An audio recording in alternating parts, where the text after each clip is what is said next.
Olá, tudo bem? Bem-vindo ao nosso Café com Ações. Saúde a todos.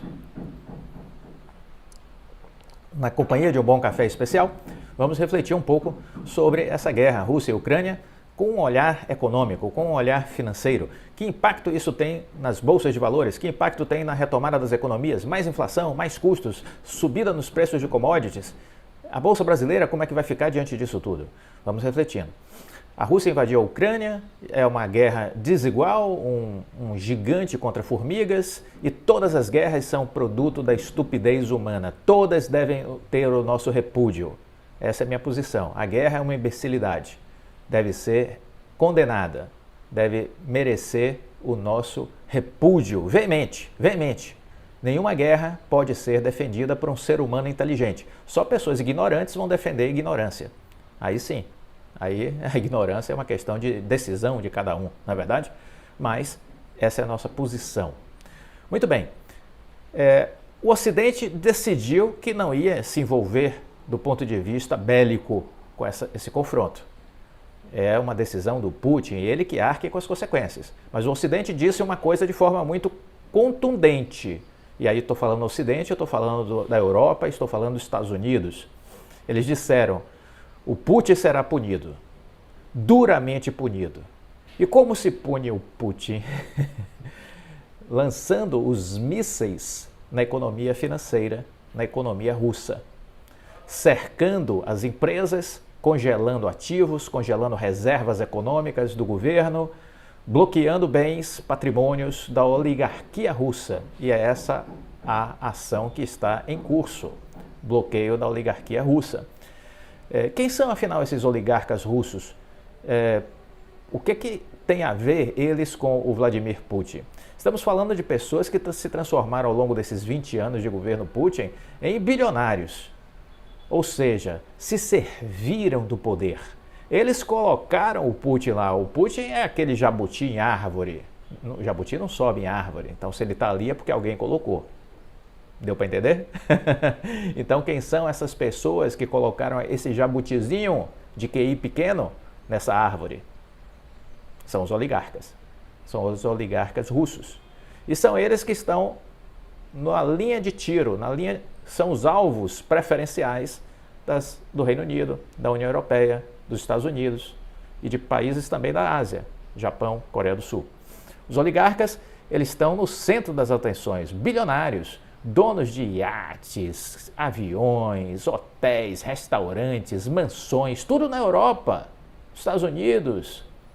Fácil de serem detectados, fácil de terem seus bens congelados. E é o que está acontecendo.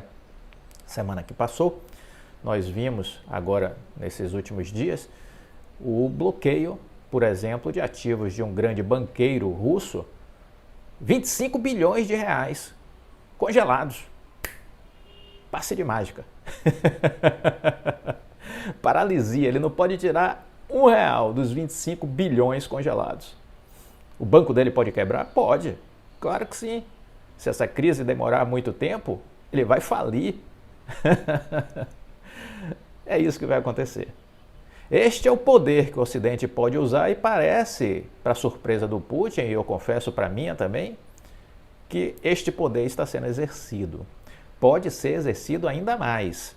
O Ocidente vai ampliar o volume da repressão financeira conforme as atrocidades do Putin continuem acontecendo na Ucrânia, né? Haverá essa retaliação com as sanções. E aí a gente está vendo também um grande movimento empresarial. Empresas abandonando a Rússia e empresas cancelando acordos, vendas para a Rússia.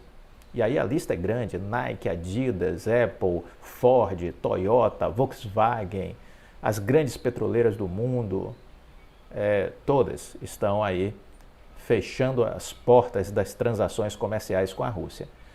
Mas afinal, o que é um oligarca? A palavra oligarca, ela tem uma longa história, mas nos tempos modernos ela adquiriu um significado muito específico.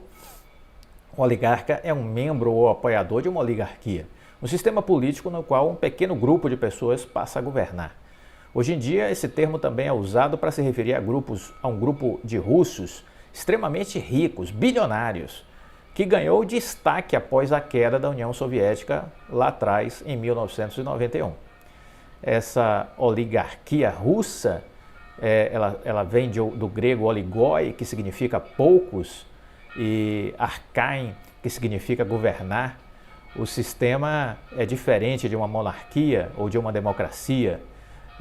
Ele é um membro de uma casta dominante, separada do resto da sociedade em função do seu poder aquisitivo, em função da sua religião, do seu prestígio, né? Ou até mesmo do idioma.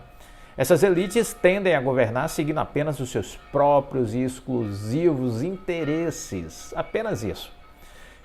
Os oligarcas russos, nós poderíamos aí listar alguns muito conhecidos, como é o caso do Roman Abramovich, dono do Chelsea Futebol Clube, né? Quem não conhece o Chelsea? Ganhou agora recentemente o campeonato mundial contra o Palmeiras, né? É um empresário cheio de patrimônios em toda a Europa, em especial no Reino Unido, muito patrimônio no Reino Unido. Calcula-se que ele tem uma fortuna de 14 bilhões de dólares. Que maravilha, né? 14 bilhões de dólares. Ele fez sua fortuna vendendo ativos após a queda da União Soviética, né? Em 26 de fevereiro, 2 dias depois do início da invasão russa à Ucrânia, Abramovich divulgou um comunicado que havia entregado a administração do Chelsea Futebol Clube a uma fundação de caridade do clube, mas que continuaria sendo o dono do clube. Isso depois acabou sendo revertido, ele agora está já vendendo o Chelsea, né? Quem tiver dinheiro aí, ó, uma boa oportunidade para investir no futebol. O Chelsea Futebol Clube está à venda. E curiosamente, o Abramovich anunciou que o lucro que ele tiver na operação, ele vai constituir um fundo de ajuda à Ucrânia. Isso me chamou a atenção, foi uma coisa curiosa, uma coisa assim fora do tom. Não é? Fora do tom porque ele vem de uma relação com o Putin, mas ele disse que vai criar um fundo de ajuda à Ucrânia para recuperação da destruição causada pelo Putin. Uma dissidência aí, pelo visto, né? Uma dissidência aparentemente surgindo, né? Outro oligarca é o Alexander Lebedev, ex-funcionário e banqueiro da KGB. A KGB é a polícia secreta russa, né? Ex-funcionário e banqueiro da KGB, Alexander Lebedev. Seu filho, Evgeny, é proprietário do jornal London Evening Standard. Ele é cidadão britânico e membro da Câmara dos Lordes. É uma comédia a relação dessa turma na Europa, né? E agora todos estão numa linha de alvo preferencial, né? Outros países também têm oligarcas, mas esse termo não costuma ser usado com a mesma frequência quando se trata de Rússia. Em relatório recente do Instituto Ucraniano para o Futuro, que é uma organização independente, eles dizem que os antigos oligarcas do país prosperaram sob a presidência de Leonid Kuchma, após o colapso soviético na década de 90. Os oligarcas ucranianos receberam a maior parte dos seus ativos por causa de um conluio com autoridades e via um processo não transparente de privatização. Todos ficaram bilionários, né? O fim da União Soviética foi um negócio altamente lucrativo para uma casta que se aproveitou do debacle, da derrocada da União Soviética no início dos anos 90. O diretor executivo desse instituto, o Viktor Andrusiv, disse em um evento no Wilson Center em Washington em 2019 que os oligarcas são uma classe especial de pessoas com uma maneira especial de fazer negócios e que eles têm uma maneira especial de viver e influenciar o mundo. Eles não são realmente homens de negócios, são pessoas ricas, mas a forma como ficaram ricos é absolutamente diferente do que acontece em um Estado capitalista, disse Andrusiv. Eles não criaram negócios, eles sequestraram negócios que eram do Estado. Sequestraram negócios que eram do Estado, ou seja, passaram a adquirir, com a queda da União Soviética, assumiram negócios que eram do Estado em grandes negociatas, né? Passaram a ser donos de bancos, de empresas, de petróleo, de gás, né? De energia e por aí vai. Passaram a ser grandes empresários porque houve essas negociatas do desmoronar da antiga União Soviética. Eles passaram a ter evidência exatamente a partir de 1991, naquela passagem do Natal de 91, Mikhail Gorbachev renunciou à presidência da soviética e entregou o poder a Boris Yeltsin, que se tornou presidente da recém-independente Rússia. No comunismo não existia propriedade privada, mas a Rússia capitalista privatizou em larga escala, particularmente nos setores industrial, energético e financeiro. Como resultado, muitas pessoas ficaram incrivelmente ricas durante essas privatizações nos anos 90. Indivíduos bem posicionados, que já tinham boas conexões, conheciam as pessoas certas, puderam adquirir fatias inteiras dos complexos industriais russos, muitas vezes lidando com matéria-primas como minérios, petróleos, gás, que tem demanda no mundo inteiro. Parte deles subornou, ora que surpresa, parte deles subornou funcionários públicos que permitiram essas privatizações, ou lhes deu empregos como diretores em suas empresas. Estes oligarcas possuíam meios de comunicação de massa, campos petrolíferos, siderúrgicas, empresas de engenharia e muitas vezes podiam pagar pouco imposto sobre os lucros. Eles apoiaram Yeltsin e financiaram a sua campanha presidencial de 1996. Quando Putin sucedeu Yeltsin, ele começou a ter essa relação com os oligarcas, né? Aqueles que se seguiram alinhados politicamente com Putin tornaram-se ainda mais bem-sucedidos, mas alguns dos oligarcas originais que se recusaram a seguir ao lado do Putin, como o banqueiro Boris Berezovsky, foram forçados a fugir do país. Mikhail Khodorkovsky, que já foi considerado o homem mais rico da Rússia, vive em Londres hoje em dia. Quando perguntado sobre os oligarcas, Putin disse ao Financial Times: "Não temos mais oligarcas." Mas pessoas com relações muito próximas a Putin conseguiram construir verdadeiros impérios no mundo dos negócios graças ao seu patrocínio. Boris Rotenberg, que frequentou o mesmo clube de judô que Putin na infância, foi descrito pelo governo do Reino Unido como um empresário russo proeminente com laços pessoais estreitos com o presidente. Segundo a Forbes, Rotenberg tem uma fortuna de 1,2 bilhão de dólares. É um pobrezinho, né? Comparado com outros aí, é um pobre coitado. Rotenberg, quanto seu irmão Arkady, foram alvo de sanções do Reino Unido depois que Putin reconheceu as duas regiões separatistas de Donetsk e Luhansk, no leste da Ucrânia. Os Estados Unidos, a União Europeia, a Austrália e o Japão também puseram sanções a essa elite econômica russa. Alguns oligarcas seguem sem sanções, como é o caso de Roman Abramovich, que era o dono do Chelsea, né, que colocou o Chelsea à venda. Após a invasão da Ucrânia, parlamentares do Reino Unido pediram que os ativos de Abramovich fossem sancionados. E isso ainda não aconteceu. O primeiro-ministro Boris Johnson precisou se corrigir depois de dizer erroneamente ao parlamento que Abramovich estava sendo alvo de sanções.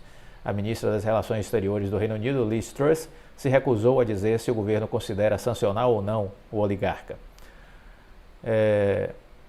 Um outro industrial com laços estreitos com o presidente, Oleg Deripaska, foi sancionado nos Estados Unidos desde abril de 2018. Ele é investigado por lavagem de dinheiro, corrupções e acusado de ameaçar a vida de rivais comerciais, grampeando ilegalmente o funcionário do governo e participando de extorsão e extorsão. Há também alegações que Deripaska subornou um funcionário do governo, ordenou o assassinato de um empresário e tinha ligações com um grupo do crime organizado russo. Ele nega qualquer irregularidade, né?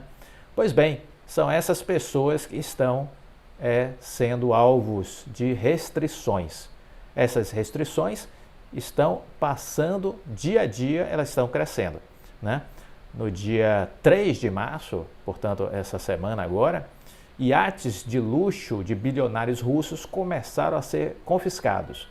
No dia 2, um dia antes, diversos iates saíram de diversos portos europeus com destino às Maldivas e Ilhas Seychelles em busca de proteção. Os que ficaram para trás, no dia 3, tiveram seus iates confiscados. E aí, por exemplo, nós temos o maior iate do mundo que está impedido de sair da Alemanha.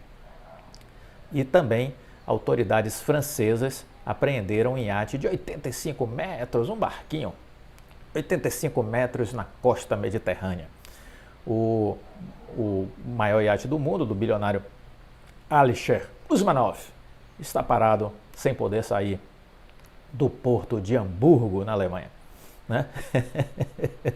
Deve estar sendo uma agonia.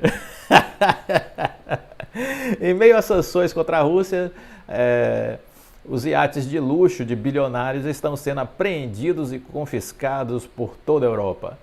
Os franceses apreenderam o Amore Vero, oh que belo, hein? Amore Vero, um iate de 280 pés, 85 metros de comprimento, que pertence à empresa do russo Igor Sechin, presidente executivo e presidente do Conselho de Administração da Rosneft, uma empresa de produção de petróleo na Rússia. Sechin é aliado do Vladimir Putin e está no grupo das pessoas que sofreram sanções na União Europeia e nos Estados Unidos. O The Wall Street Journal disse que o Amore Vero foi apreendido durante a noite em um estaleiro em La Ciotat, na costa mediterrânea da França. Agradeço à alfândega francesa por aplicar as sanções da União Europeia contra pessoas próximas aos líderes da Rússia, escreveu o ministro das Finanças da França, Bruno Le Maire. O barco estava sendo preparado para zarpar com urgência. Não deu tempo. Não deu tempo, coitado. Choremos por ele, hein? A revista Forbes chegou a noticiar que o iate Dilbar, que tem 512 pés, 156 metros, um dos maiores do mundo, havia sido apreendido em Hamburgo, na Alemanha. O navio pertence ao bilionário russo Alisher Usmanov, que também está entre os alvos das sanções europeias. Nenhum iate foi confiscado, disse um porta-voz da Autoridade Econômica de Hamburgo. O que existe é uma restrição de navegabilidade. Está congelado. Né?